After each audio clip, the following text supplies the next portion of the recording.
আসসালামু আলাইকুম দর্শক বন্ধুরা, আজকে রান্না করে দেখাবো রাজহাঁস। আমি একটা বড় রাজহাঁস কিনেছিলাম। 2 কেজি পরিমাণে মাংস হয়েছে।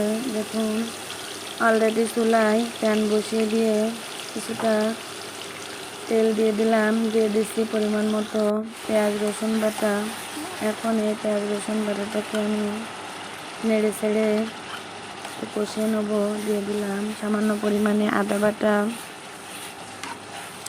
দর্শক বন্ধু, এভাবে কিন্তু রাজহাঁসটা রান্না করলে খেতে অনেক সুস্বাদু ও মজাদার হবে। দেখুন, আমি গোটা রাজহাঁসটা এই মশলার ভিতরে দিয়ে দিচ্ছি। মাংসটা আমি দেওয়ার পরে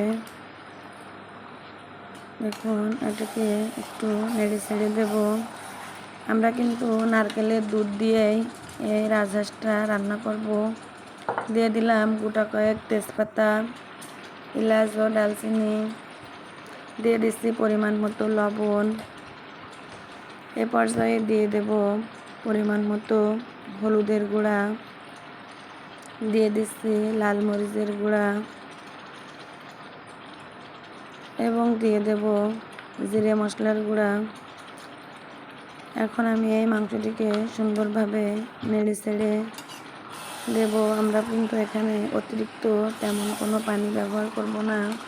সামান্য পরিমাণ নারকেলের দুধ দিয়েই এই হাঁসটিকে আমরা কষিয়ে নেব।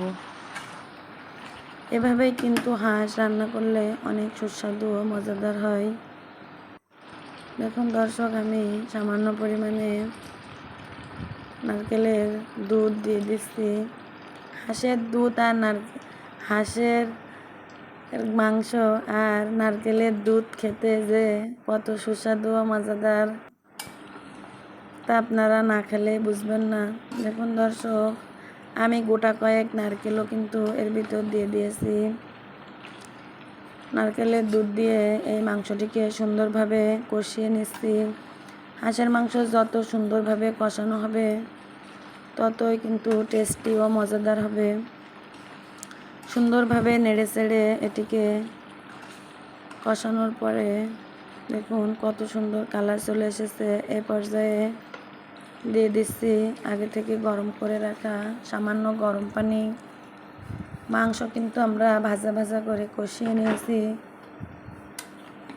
দেখুন দর্শক, এবার মাংসটিকে সুন্দরভাবে নেড়ে ছেড়ে এটিকে আমরা একটু ঢাকনা দিয়ে ঢেকে দেব। 5 মিনিট পরে দেখুন ঢাকনাটা সরায়ে মাংসটা আমাদের প্রায় হয়ে এসেছে।